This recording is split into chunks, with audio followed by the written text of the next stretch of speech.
As we continue to talk about this series called The Supernatural Restoration of My Family, this is our 6th week now that we've been talking about how we can help to restore our family. And so there are some first-time visitors among us, and so I welcome you today. So kind of clap your hands and welcome our visitors today. We welcome our visitors today, and I certainly will call you by name in a few moments, talk to you individually in a few moments. But I want to remind you that a true successful family, true success in your family comes through 3 things. We said to recognize the need for improvement. That's the first thing. The second thing is to obtain the wisdom and strength to begin the process of change. And the third thing is to diligently apply what you have learned. So we have to know that if your family is going to be successful, you need to not only recognize that you need improvements. And I said recognize that you need improvements. It is not that you are so good, that you have everything going on, that you do not contribute to anything in the family. We must share our responsibility. We need to obtain the wisdom and strength to begin the process called change. Change is very difficult. Change is the number one issue in families today. People refuse to change. People will change everybody else and everything else, but people refuse to change and make the adjustments to themselves.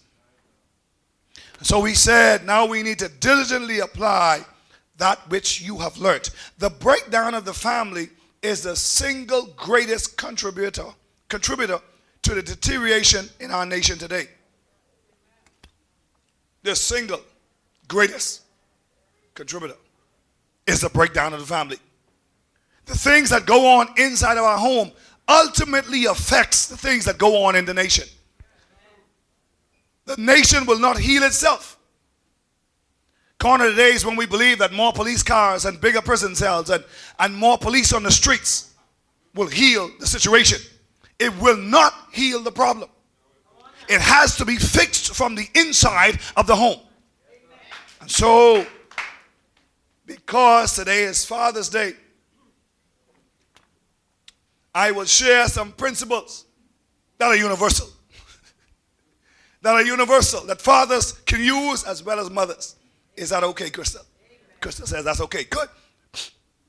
So I want to draw your attention today to Genesis chapter 18 today. Genesis 18 and verse 19. We got some scriptures to go through today, and so if you're taking note, you've got to go quickly with me today. Genesis 18 and 19 says, "For I know him." First thing today, this is God speaking now. He's talking about Abraham. He says, now, the previous verses, should I hide the thing that I'm about to do from Abraham? Now he starts this verse 19, he says, for I know him. The very first thing I would like to ask today, the question to you all today is, does God really know you? I know he knows your name. Because the Bible says, Lana, the very hair on your head. The very hair on your head. And for those of us that are receding, even the ones that are missing, he knows the ones that are missing. Yeah. So it's kind of crazy, Claire, to ask the question, does God know you? Because God knows everybody, Tabitha. Watch this. He says that in the day when you come to the judgment, he will say, either enter into my rest or depart from me, for I knew you not. How could you not know me? You are God. You know all things. How could you not know me? But the know in the text is the word yada, which means to know by experience. Watch this. It means to know, Claire, by experience. Does God know you by experience? It means to be intimate with God. Oh, Lord. So now, does God know you intimately? See, not because you know my name, that means you know me. Oh, how am I talking today? Not because you know my name, that means you know me. Because everybody knows my name sometimes, and they call me all the time, and I react because it is my name. But there's some things I do for people who know me, I would not do for people who just know my name. How am I talking today? He says now, for I know Abraham. I have experience with him. When you have experience with God, he will do some things for you. And there's a text that you like to quote. You love it so much. Let's go to it now. We're going to come back to the same verse. Let's go to Jeremiah chapter 29, verse 11. You know it verbatim. You know it off the top of your head. Jeremiah 29, verse 11. Says, for I know the thoughts that I think towards you. And we like to preach it, and we like to say, God has great plans for me, and you are right. But we skip over the first three words. It says, for I know, Clyde, the word yada again, I have experience. He says now, I know you because I have experience with you. That's why I have some plans for you. So it would suggest to me, Sam, that if God doesn't have experience with you, he doesn't have good plans for you. Can I talk to you today? It says, I know the thoughts. I have experience with you, so I have some good things for you. You don't buy the best for everybody. You don't buy the Russian Remy for junglers. I shouldn't say junglers in your church.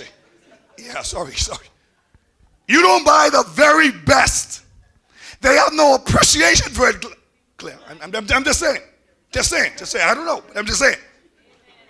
God says, I have the very best plans for the people who know me, who I know intimately. So to get, it suggests, to get, Nuri, the good plans from God, he has to know you and not only know your name. See, the Bible says that Abraham was a friend of God. The friend means someone in my inner circle that I could tell my secrets to. Watch this. Someone I can be intimate with. I won't tell my secrets to everyone, Denise. Hey, Rev. Oh, last week I was doing...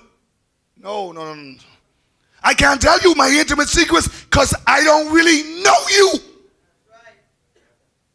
Why then do we expect God to give us his intimate secrets? How to get some stuff from the kingdom if he doesn't really know us? Yes, he knows that there are 7 billion people on planet Earth, and you are one of them. He knows that your hairline is receding. He knows that DJ would roll his hair backward. He knew these things. He knows that Woody would have 2 gray patches, one here and one here. God knew this. But it does not mean that God knows you. See, I know Sam. I know my girl. And there is nothing too good for my girl. Why? Because I know her. I wish you would hear me. There's nothing too good. We walked in a store most recently.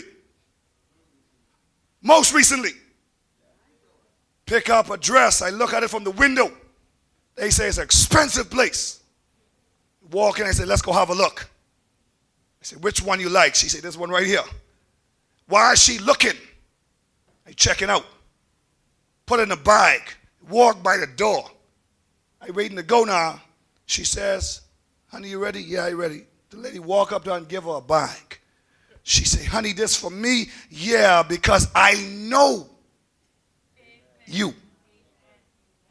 I won't do that forever. Listen, Nana, I love you, but I ain't gonna do that for you. Can I talk to you?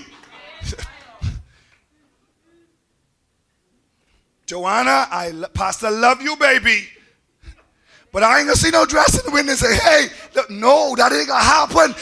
No, it ain't like that. Because I know her, I will go above and beyond. What are you saying, Pastor? When God knows you intimately, he will do the night. He will go above and beyond for you because he knows you.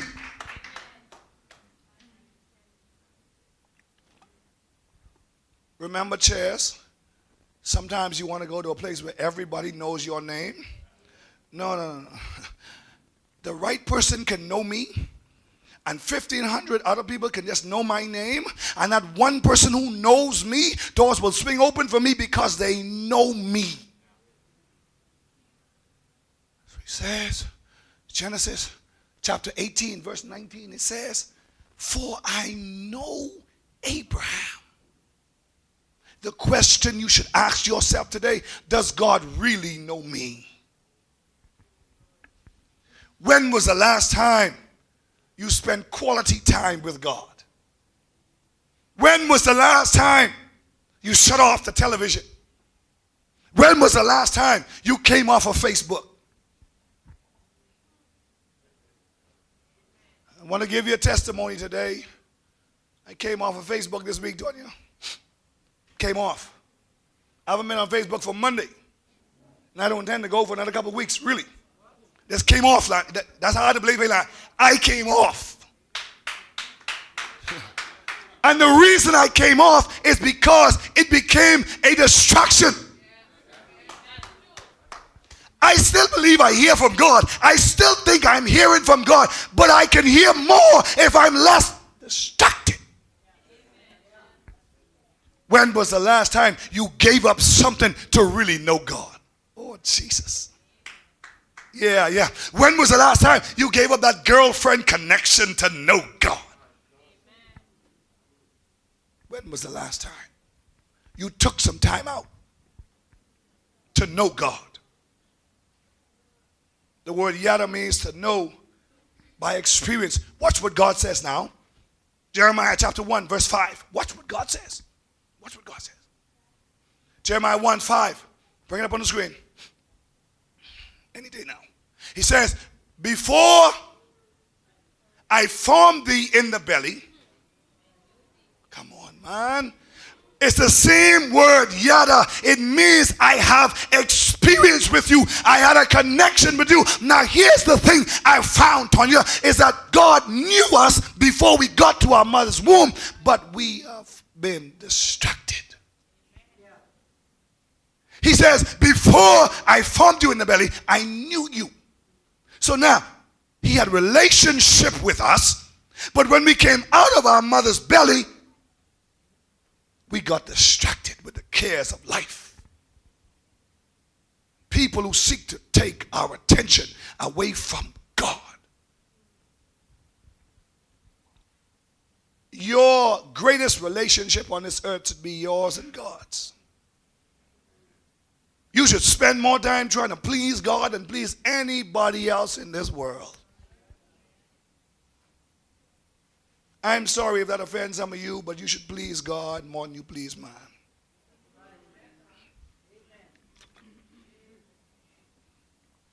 Watch this. God holds parents responsible for not only the bringing up of their children, but also for anyone that lives under their roof. God holds parents responsible. Say, qualify that, Pastor. That's in the Bible. Genesis 19, verses 18, verse 19. Let's go back there. I told you we'd get back to this verse. Here's what the Bible says. He says, for I know Abraham, for I yada him, that he will command his children and his household after him.